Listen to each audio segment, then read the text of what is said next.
आज जो हम मेथड पढ़ने वाले हैं रैखिक समीकरण युग्म को हल करने की बीजगणितीय विधियों में, वो मेथड है वज्र। आज जो हम रैखिक समीकरण युग्म को हल करने की बीजगणितीय विधि जो पढ़ने वाले हैं वो है वज्र गुणन विधि, यानी क्रॉस मल्टीप्लिकेशन मेथड। इससे पहले हम दो मेथड पढ़ चुके हैं, प्रतिस्थापन विधि और विलोपन विधि, यानी सब्स्टिट्यूशन मेथड और एलिमिनेशन मेथड। ये दो मेथड्स हम पढ़ चुके हैं। आज जो वज्र गुणन विधि है ये थोड़ी सी अलग है। इसके अंदर फॉर्मूला है, उस फॉर्मूले में हमें वैल्यूज पुट करनी है और हमारा आंसर जो है वो निकल जाएगा। जैसे कि हम मान लीजिए दो इक्वेशंस है हमारे पास, इसमें स्टैंडर्ड इक्वेशंस लिखनी है हमें। तो स्टैंडर्ड इक्वेशन जो दो समीकरण युग्म है वो हम कैसे लिखते हैं, a1x plus b1y plus c1 equals to 0। ठीक है। सेकेंड इक्वेशन हम लिखते हैं a2x plus b2y plus c2 equals to 0। ये इक्वेशंस लिखते हैं हम। तो यहाँ पे जो वज्र गुणन विधि है उसके अंदर एक फॉर्मूला है, उस फॉर्मूले में कैसे लिखना है हमें, सबसे पहले ऊपर लिखेंगे हम x और नीचे x के डिवीजन में क्या लिखेंगे, b1 c2 और b2 c1। ये b1 को ये क्रॉस में मल्टीप्लाई करना है, y के कांस्टेंट y के गुणांक को कांस्टेंट के सेकेंड इक्वेशन के कांस्टेंट के गुणांक से। तो b1 c2 minus b2 c1। ठीक है। y की इक्वेशन जो है उसके नीचे क्या लिखेंगे, इसको छोड़ देंगे। ठीक है, y वाले को छोड़ देंगे और इसको c1 a2 minus c2 a1।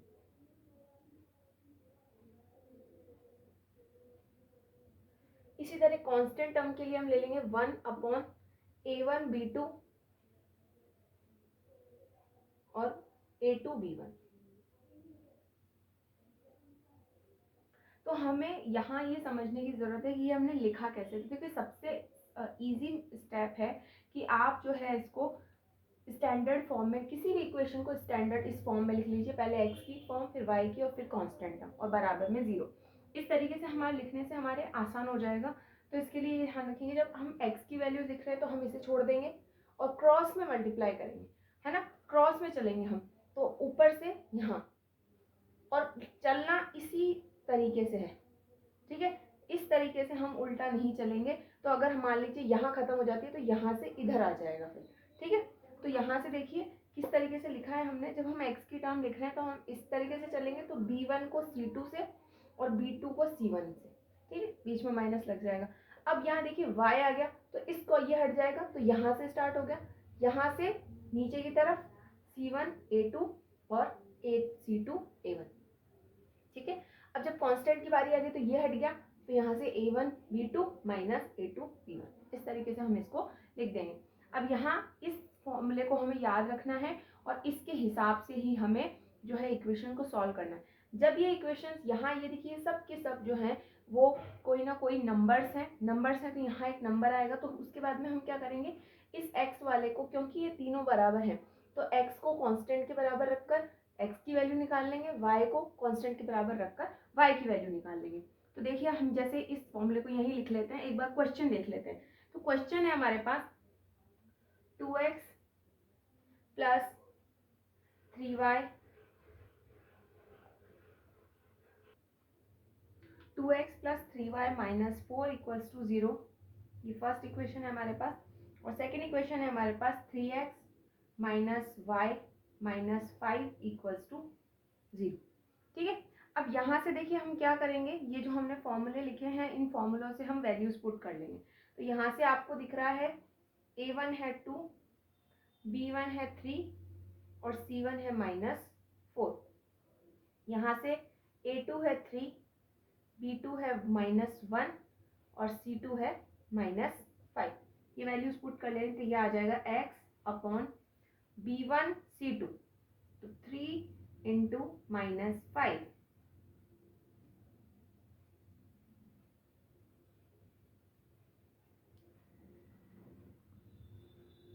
फिर minus b2 c1 -1 into -4 equal y upon c1 a2 -4 into 3 minus C2A1 minus 5 into 2.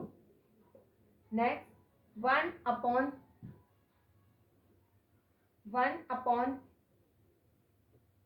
A1 B2 2 into minus 1 minus A2 B1 3 into 3. ठीक है, यहां से हमारे पास क्या वैल्यूज आ गई, x upon -15 minus minus plus और एक minus -4 y upon -12 minus minus plus 5 2 10 1 upon -2 minus 9. ठीक है, तो यहां से हमारे पास जो वैल्यूज आ गई वो आ गई हमारे पास x upon minus minus plus, answer आ जाएगा x अपॉन -19, यहाँ से आ जाएगा माइनस प्लस माइनस, तो y अपॉन -2 और 1 अपॉन माइनस माइनस प्लस -11. अब इस x को हम फर्स्ट इसके बराबर रख देंगे, तो यहाँ से हमारे पास x की वैल्यू आ जाएगी -19 क्रॉस में मल्टीप्लाई हो जाएगा -19 अपॉन -11, तो ये वैल्यू आ जाएगी 19/11 माइनस माइनस प्लस. सेकेंड हम y अपॉन -2 को 1 अपॉन -11 के बराबर रख देंगे, तो यहाँ से -2 मल्टीप्लाई हो जाएगा -2 अपॉन -11, तो यहाँ से आ जाएगा 2 अपॉन 11. तो x की वैल्यू आ गई हमारे पास 19 अपॉन 11 और y की वैल्यू आ गई हमारे पास 2 अपॉन 11. ये जो है इस तरीके से हम जो है क्रॉस मल्टीप्लिकेशन मेथड में क्वेश्चंस को सॉल्व करते हैं. अब देखिए सेकंड क्वेश्चन हमारे पास इसी तरीके से हमें ये ध्यान रखते हैं, हम सेकंड क्वेश्चन सॉल्व कर लेते हैं. तो सेकंड क्वेश्चन है हमारे पास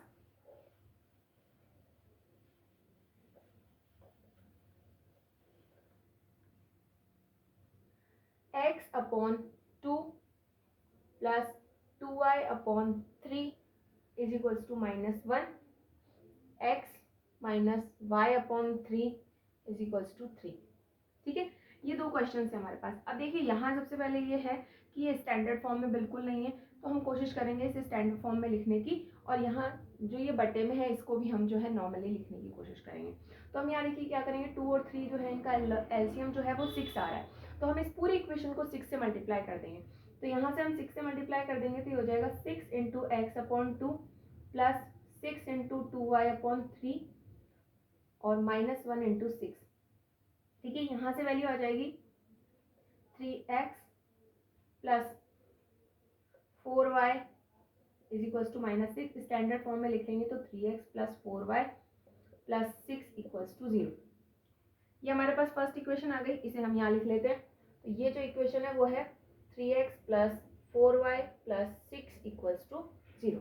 ठीक है, सेकेंड इक्वेशन जो है हमारी, सेकेंड इक्वेशन में भी 3 आ रहा है, तो पूरी इक्वेशन को 3 से मल्टीप्लाई कर देंगे. तो 3 into X minus 3 into Y upon 3 और 3 इंटू 3, तो यहाँ से आ जाएगा 3x, 3 से 3 cancel, minus Y equals to 9. इसे भी स्टैंडर्ड फॉर्म में लिख लेंगे, तो ये आ जाएगा हमारे पास 3x minus Y minus 9 equals to 0. तो सेकेंड इक्वेशन आ गई हमारे पास 3x minus Y minus 9 equals to 0. अब यहाँ से जो है आप a1 b1 और c1 की जो वैल्यू है वो लिख लीजिए, नहीं तो आप डायरेक्ट भी कर सकते हैं. तो यहाँ से हमारे पास a1 की वैल्यू आ गई 3, b1 की वैल्यू आ गई 4 और c1 की वैल्यू आ गई 6. यहाँ से a2 वैल्यू हो गई 3, b2 हो गया -1 और c2 हो गया -9. तो यहाँ से हमारे पास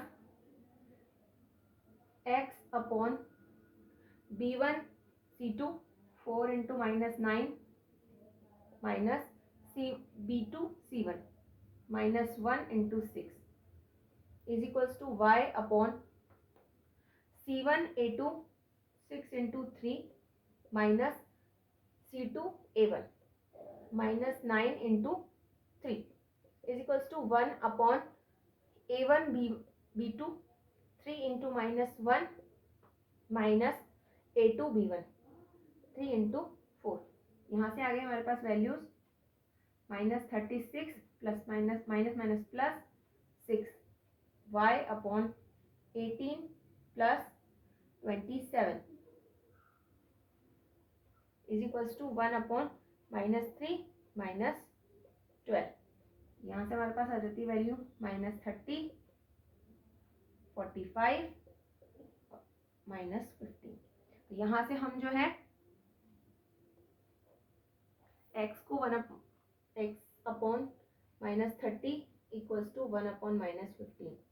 तो x की वैल्यू आ जाएगी minus 30 upon minus 15, minus minus plus, 15 से इसमें भाग जल जाएगा 2 बार, तो x की वैल्यू आ गई 2। Second y upon 45 is equals to 1 upon minus 15, y is equals to 45 upon minus 15, तो माइनस प्लस माइनस, 15 से 45 में 3 बार, तो y की वैल्यू आ गई माइनस 3। तो इस इक्वेशन के लिए x इक्वल्स टू 2 और y is equals to minus 3 जो है इस इक्वेशन का सॉल्यूशन है।